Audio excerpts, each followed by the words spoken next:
سماعت فرمائیں۔ بسم اللہ الرحمن الرحیم۔ الحمد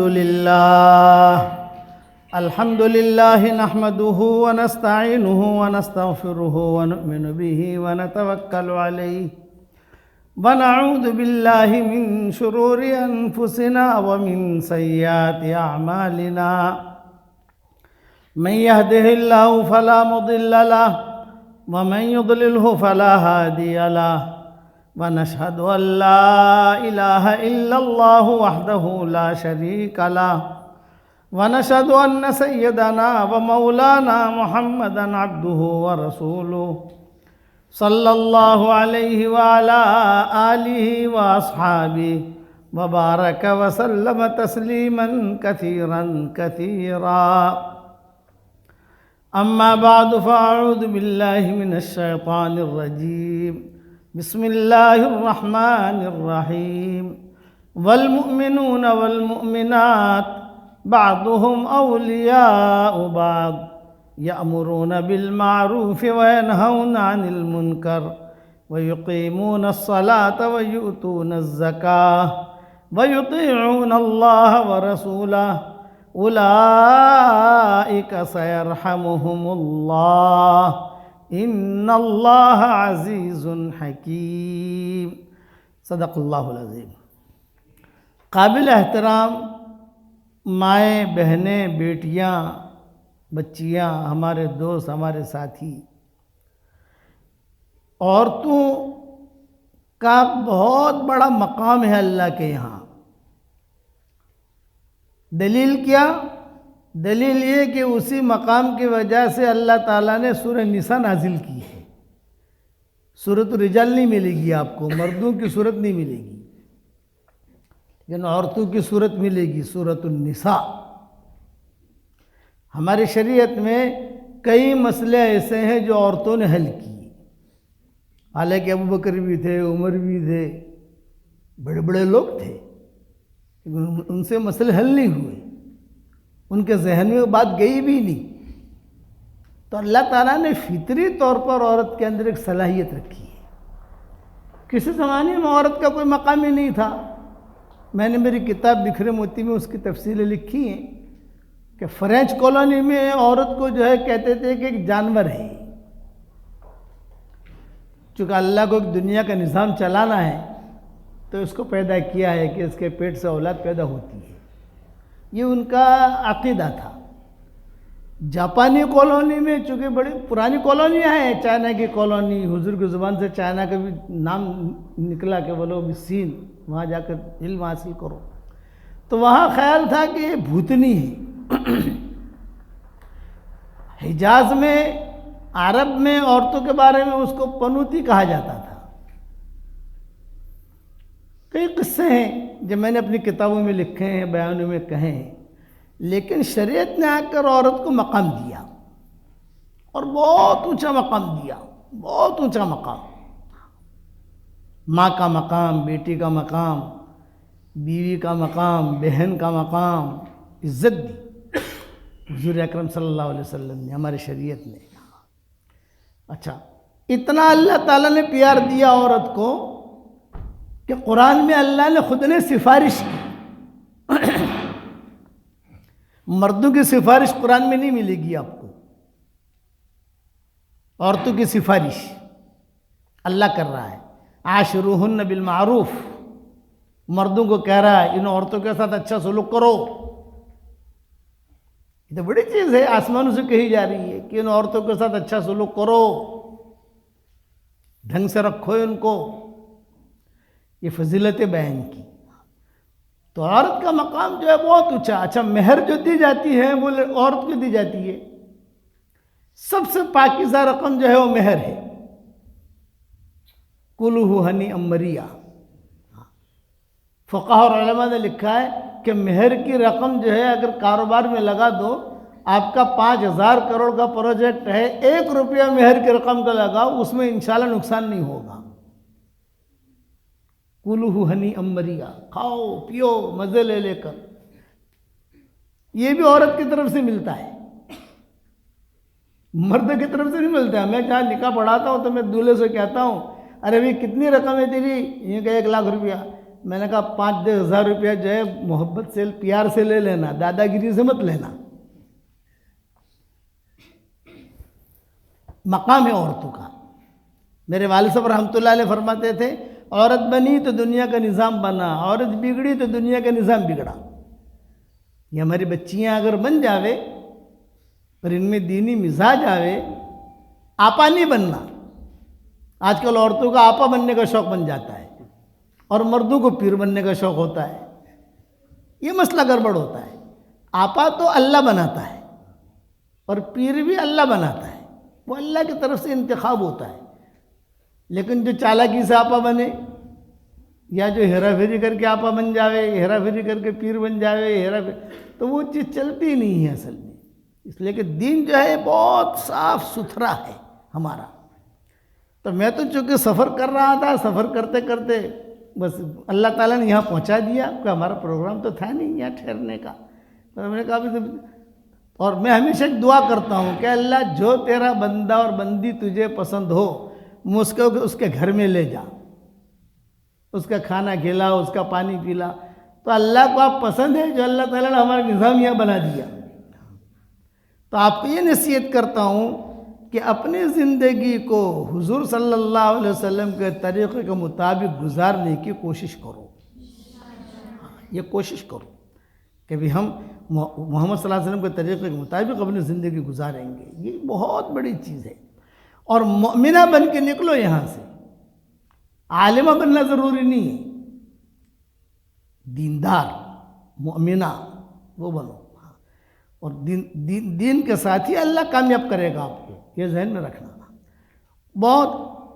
میں ایک قصہ سناؤں آپ کو. میرے والد صاحب رحمۃ اللہ علیہ فرماتے تھے ماں کا مزاج جب دیندار، میرے والد صاحب ہماری دادی جو تھی نابینا تھی، تو ابا کہتے تھے بچپن میں میری تربیت میری ماں نے کی. یہ میرے والد صاحب ہم کو سناتے تھے اور بیان میں بھی کہتے تھے کبھی کبھی ہمارے والد صاحب رحمۃ اللہ علیہ، اور بہت روتے بھی تھے. کہتے تھے کہ اندھیری کوٹھڑی کے اندر میری ماں میرا ہاتھ پکڑ کے کہتی تھی بیٹا عمر قرآن سنو. تو میرے اندر کھیلنے کا مادہ تھا جیسے بچے کھیلتے ہیں. تو میں جو ہے بالعصر سناؤں اور کبھی جو ہے سورہ اخلاص سناؤں، کبھی سورہ فلق سناؤں، اور یہ سنا کر پھر بھاگ جاؤں. تو دادی جو ہے وہ آہستہ آہستہ کھڑی ہوتی اور پکڑ کر جو ہے دروازے پر آتی، اللہ عمر، اللہ عمر ہماری زبان میں، اللہ عمر. تو لوگ کہتے وہ بچے کبھی تیری والدہ بلا رہی ہے تجھ کو. اب میں آتا تو میرا ہاتھ پکڑ کے کہتی سورہ بقرہ سنا، یعنی سورہ بقرہ میں دیر لگتی ہے. پھر جو ہے میں تھوڑا بھاگنے کی تدبیریں کرتا تو دادی اماں کہتی تھی کہ بیٹا عمر آج اندھیری کوٹھڑی میں تیری اندھی ماں تجھ سے قرآن سن رہی ہے. ایک زمانہ آئے گا کہ لاکھوں آدمی تیرا قرآن سنیں گے. جبکہ کچھ پتہ ہی نہیں تھا اس وقت، تو تبلیغ کا وجود بھی نہیں تھا، جانتے بھی نہیں تھے تبلیغ کیا ہے. لیکن اللہ نظام چلاتا ہے، اس لیے کرنے والے اللہ ہیں. یہ ہمارے ذہن میں رہے. گھر کا ماحول دینی بنو، بچوں کی تربیت دینی کرو. جب دینی آپ کا ماحول ہوگا تو اللہ آپ کا ہاتھ پکڑے گا. محروم نہیں ہوتی وہ لڑکی، کبھی محروم نہیں ہوتی. یہ ذہن میں رکھنا. جس کے دل میں خیر ہو تو اللہ اسے خیر دے گا. اللہ نے آپ لوگوں میں بہت صلاحیتیں رکھی ہیں، بہت استعداد ہے. یہ نہیں کہ آپ لوگوں میں صلاحیت نہیں ہے، نہ، بہت استعداد ہے. قرآن نے مؤمنون مؤمنات، مسلمین مسلمات، مؤمنین مؤمنات، قانتین قانتات، صادقین صادقات، صابرین صابرات، خاشعین خاشعات، اور قصے لکھے علماء نے. عالمگیر رحمۃ اللہ علیہ کی جو بیٹی تھی زیب النساء، شادی نہیں کی اس نے، بہت خوبصورت تھی. اور مال کی کیا کمی تھی؟ بادشاہ کی بیٹی ہے، لیکن دینی مزاج تھا. تو علماء نے لکھا ہے کہ اس زمانے میں عالمگیر رحمۃ اللہ علیہ نے فتاوی عالمگیری جو لکھوائی تو انہوں نے 500 علماء جمع کیے تھے. 200-250 علماء حجاز سے بلائے تھے. اور 200-250 علماء یہاں ہندوستان کے، اور یہ سارے بیٹھ کر مسائل پر غور کرتے تھے، پھر لکھتے تھے۔ ان سب کے بڑے جو عالم تھے وہ مفتی نظام الدین تھے، ان کا نام تھا مفتی نظام الدین۔ یہ ہمارا درس نظامی جو درس نظامی وہ مفتی نظام الدین کے نام پہ رکھا گیا ہے۔ تو یہ 500 علماء جب کسی مسئلے میں تھک جاتے تھے کہ یہ مسئلے کا حل ہمیں نظر نہیں آتا ہے، تو یہ مفتی نظام الدین کے پاس جاتے تھے، وہ اس کا حل بتاتے کہ اس کا جواب یہ ہے۔ اچھا، کبھی کبھی ایسا ہوتا کہ مفتی نظام الدین بھی تھک گئے، کبھی مجھے بھی سمجھ میں نہیں آتا کہ اس کا کیا، تو چلو عالمگیر کے پاس چلو، تو یہ سارے کے سارا عالمگیر کے پاس جاتے، وہ اس کا حل بتاتے۔ کبھی کبھی عالمگیر بھی تھک جاتے تو عالمگیر کہتے کبھی مجھے بھی سمجھ میں نہیں آ رہا ہے اس کا کیا حل ہے، میں میری بیٹیا سے پوچھوں گا۔ زیب النساء ان کا کتب خانہ تھا، علماء نے لکھا ہے کئی کلومیٹر پر تھا کتب خانہ، اور 3 پردے پڑے ہوئے تھے ان کے گھر میں جانے کے لیے، جہاں وہ رہتی تھی 3 پردے۔ ایک پردے پہ لکھا ہوا تھا بغیر اجازت کا کوئی اندر نہ آئے، دوسرے پردے پہ لکھا ہوا تھا ماں باپ بھی بغیر اجازت کے نہ آئے، تیسرے پردے پہ لکھا تھا بادشاہ بھی بغیر اجازت کے نہ آئے، کوئی نہ آئے بغیر اجازت کے۔ تب جب عالمگیر کو جب ملنا ہوتا تھا تو باقاعدہ ان کی جو خادمائیں تھیں یا ان کی جو نوکرانیاں باندیاں جو کو ان سے اجازت لیتے تھے، تو 10 دن کے بعد کا وقت ملتا تھا، کبھی 15 دن کے بعد۔ تو مفتی نظام الدین یہ بڑے تھے، یہ پوچھتے کہ حضرت وہ مسئلہ ہم کیا لکھیں؟ بھئی ابھی تک میرے پاس اس کا جواب نہیں آیا ہے، جواب آئے گا تو بتاؤں گا۔ پھر یہ بادشاہ عالمگیر جاتے اور جانے کے بعد بیٹی سے ملتے، بیٹی سے ملنے کے بعد جو کہتے تو بیٹی کہتی کہ مجھے اس میں بھی قرآن حدیث میں غور کرنا پڑے گا، یہ مسئلے میں جہاں آپ سب تھک گئے ہو تو میں بھی جواب نہیں دے سکتی۔ اب وہ جو کتابوں کا مطالعہ کرتی، کتابوں کا مطالعہ کر کے پھر جو ہے جواب دیتی۔ کئی کتابیں آپ دیکھو پرانی فتاوی عالمگیری جو ہے اس میں ایک پوائنٹ لکھا ہوا ہے، مسئلہ لکھا ہے، اور لکھا ہے زے، مطلب کہ زیب النساء نے حل کیا ہے۔ اب پرانی جو عالمگیری کی اب دیکھو یعنی کتب خانوں کے اندر ملے گی، اب تو نہیں چھپ رہی ہے، تو جہاں زے لکھا ہوگا یہ زیب النساء نے مسئلہ حل کیا، یہ علم تھا۔ اور بڑے قصے آتے ہیں، ایک مرتبہ جو ہے امام صاحب یہ خود چلے گئے، یہ عالمگیری جو ہے یہ خود چلے گئے وہاں اندر بغیر پوچھے، تو بیٹی نے کہا کہ آپ تو میرے باپ ہیں، بادشاہ بھی ہیں، آنے میں کوئی حرج نہیں ہے، لیکن میں اپنے دینی کام میں مشغول ہوں۔ یعنی اب کتنا ان کا درجہ اونچا ہوگا یہ بتاؤ۔ ویسی دینداری تھی، ویسی تعلق تھا۔ تب عالمگیر نے کہا میں یہ دیکھنے آیا تھا کہ تو تہجد میں بھی اٹھی ہے کہ نہیں اٹھی، اور تہجد میں مشغول تھی، اشعار پڑھ رہی تھی، کتابوں میں وہ اشعار بھی آتے ہیں، وہ کھڑی کھڑی تہجد میں اللہ کی محبت میں اشعار پڑھ رہی تھی۔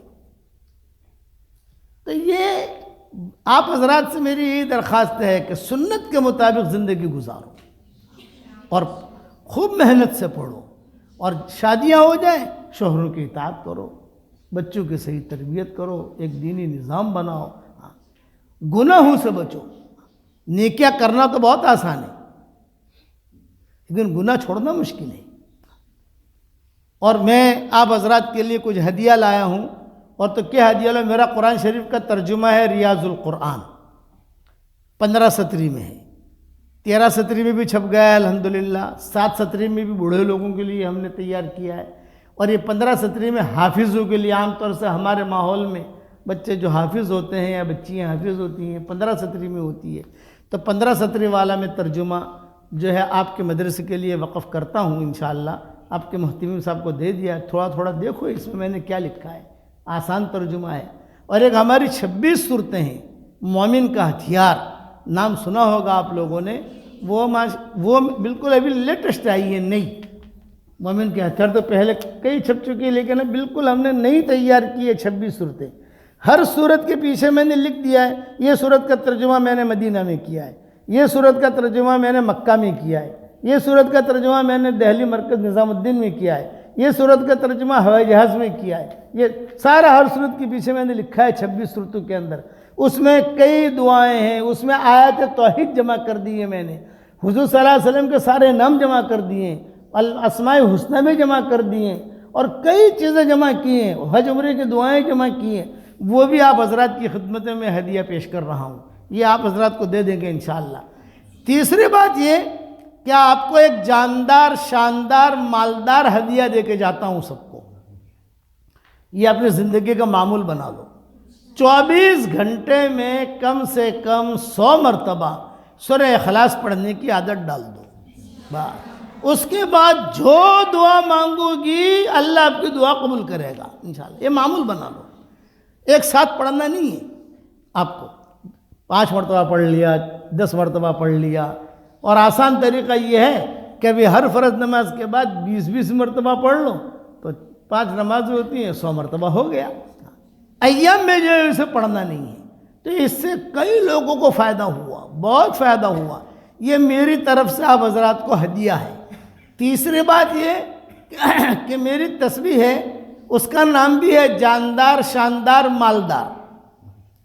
تو وہ تسبیح 13 تسبیح مجھے یہاں جو محتمی صاحب ہیں انہوں نے کہا 13 معلمائیں ہیں یہاں, تو ان 13 معلماؤں کے لیے میں ایک ایک تسبیح ہدیہ دے کے جاتا ہوں.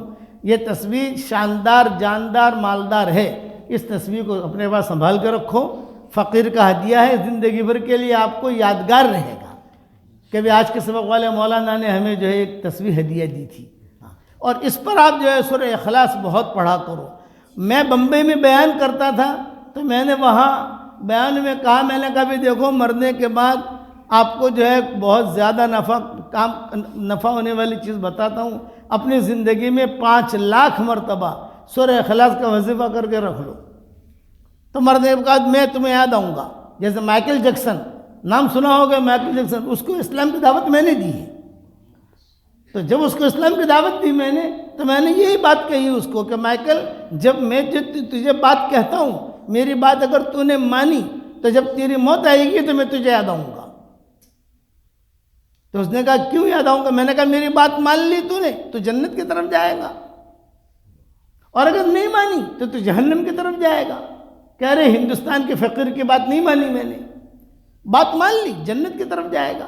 تو آپ کو بھی یہی بات کہتا ہوں میں کہ آپ یہ سورہ اخلاص پر اگر پابندی کرو گے, ہو سکے 5 لاکھ کا وظیفہ کر کے رکھ لو اپنے لیے, مرنے کے بعد جو آپ کا کام آئے گا انشاءاللہ. اور نہیں ہو سکے تو کم سے کم 100 مرتبہ تو پڑھ لیا کرو. تو اللہ کی ذات سے امید ہے کہ آپ کی دعائیں بھی قبول ہوں گی, حاجتیں بھی پوری ہوں گی. میرے والد صاحب رحمۃ اللہ علیہ کبھی کبھار مذاق بھی کرتے تھے. تو صحیح حدیثوں میں آتا ہے کہ 10 مرتبہ سورہ اخلاص پڑھو تو جنت میں ایک محل تیار ہو جاتا ہے. یہ صحیح حدیث ہے, اس کا کوئی انکار نہیں کر سکتا. تو میرے والد صاحب کہتے تھے کہ بیٹا 100 مرتبہ روزانہ تو سورہ اخلاص پڑھے گا تو روزانہ جو ہے 10 محل جنت میں تیار ہو جائیں گے. چونکہ انشاءاللہ کو حضور صلی اللہ علیہ وسلم نے کہا ہے, اس میں تو کسی قسم کی کوئی غلط بات ہو ہی نہیں سکتی. لیکن چونکہ ہمیں دنیا میں بھی ضرورت ہے, تو جو اللہ جنت میں محل تیار کر سکتا ہے وہ اللہ جو ہے بمبئی میں بھی اتار دے گا, مکہ میں بھی اتار دے گا, مدینہ میں بھی اتار دے گا. 10 محل اللہ وہاں بھی دے دے گا. یہ میرے والد صاحب کہتے تھے. ہاں, پھر میں پوچھتا تھا ابا اتنے سارے محل کیا کریں گے جنت میں؟ بھئی دنیا کے اندر تو بھی گھر آدمی رہتا ہے, عمر بھر کے چلا جاتا ہے. ابا اتنے سارے محل کیا کریں گے؟ ارے بیٹا وہاں جا کے پتہ چلے گا کہ یہ بھی کم ہے. یہ ابا نے مجھے کہا کہ وہاں جا کے پتہ چلے گا کہ یہ بھی کم ہے. اس لیے یہ 100 مرتبہ پڑھنے کی عادت ڈالو. اور یہ جاندار شاندار مالدار یہ ہدیہ ہے میرا. اور پھر جنہیں تسبیح ملے وہ تسبیح کی بھی انشاءاللہ پہنچ جائے گی, اس کی بھی قدر کرو. یہ مومن کا ہتھیار بھی میں نے دی ہے 26 صورتیں, اس میں دعائیں ہیں صبح شام کی. بلکہ میں درخواست کروں گا پاکستان میں, افغانستان میں, تو وہاں تو انہوں نے عادت ڈال دی سب کی مدرسوں میں, بنات میں, کہ لڑکیاں صبح جو ہے آتے ہی اذکار الصباح پورا کر لیں, شام میں اذکار المساء پورا کر لیں. یہ ان لوگوں نے وہاں اپنا نظام بنا دیا. کراچی میں, لاہور میں, سب جگہ بڑا بڑا, یا مالیگاؤں میں جو بنا ہیں انہوں نے ماحول بنا دیا. اب یہ تو مشورے کی چیز ہے، کمیٹی کی، محتمین کی، وقتوں کی کیا ترتیب ہے وہ تو ہر آدمی ہم تو نہیں کہہ سکتے، لیکن یہ کہ لڑکیوں کے مدرسے میں یہ کتاب جو ہے کافی داخل ہو گئی، اور انہوں نے ماحول بنایا کہ بھی یہ صبح شام کے اذکار پورا کرو، صبح پہلے اذکار پورے کر لو پھر اپنا پڑھنا. اب کیرلا گئے تھے، اب تو 67 کے یہاں فرات آپا کے یہاں، انہوں نے بھی یہ ماحول بنا دیا کہ بھی اذکار الصباح والمساء، صبح شام کے اذکار. اللہ تعالیٰ مجھے بھی عمل کرنے کی توفیق عطا فرمائے، اور اللہ آپ کو بھی عمل کرنے کی توفیق عطا فرمائے. اور فضائل اعمال کی تعلیم بھی گھروں میں جو ہے کرو، اپنے اپنے گھروں میں جہاں فضائل اعمال کی تعلیم کا اہتمام ہو. اس سے یہ فائدہ ہوگا کہ دینی ماحول ملے گا. شیخ الحدیث صاحب رحمۃ اللہ علیہ نے بہت یعنی محنت سے یہ فضائل اعمال لکھی ہے. فضائل اعمال، فضائل صدقات، یہ کتابیں جو لکھی ہیں شیخ نے وہ بہت محنت ہے. ہمارے بوڑھیاں، یہ حضرت جی رحمۃ اللہ علیہ کی اہلیہ محترمہ، ان کا انتقال ہو گیا، وہ کہا کرتی تھی، ہم چھوٹے چھوٹے تھے، بولے شیخ ابا جو ہیں وہ لکھتے رہتے تھے اور پان کھاتے رہتے تھے. شیخ ابا لکھتے رہتے تھے، پان کھاتے رہتے تھے. ہم پان دیتے تھے 2 گھنٹے میں، وہ لکھتے رہتے تھے. اس لیے فضائل اعمال کی تعلیم بھی کرو، دینی ماحول بناؤ. یہ میری نصیحت یاد رکھو. دیکھو اس وقت میں دنیا کی تقدیر اللہ بدل رہا ہے، اور ہندوستان کی تقدیر ڈبل بدل رہا ہے. حالات آ رہے ہیں، تو ان حالات کا علاج کیا ہے؟ لڑنا، غیبتیں کرنا، جھوٹ بولنا، بدگمانیاں کرنا، ان حالات کا علاج یہ ہے اللہ کی رسی کو مضبوطی سے پکڑو، اللہ کے دین کو مضبوطی سے تھامو.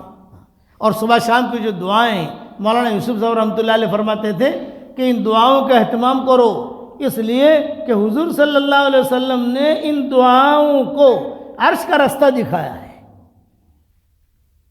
خود حضور صلی اللہ علیہ وسلم اہتمام کرتے تھے اس کا. اس لیے صبح شام کے دعاؤں کا اہتمام کرو. اللہ تعالیٰ عمل کرنے کے توفیق عطا فرمائے. دعا کر لو.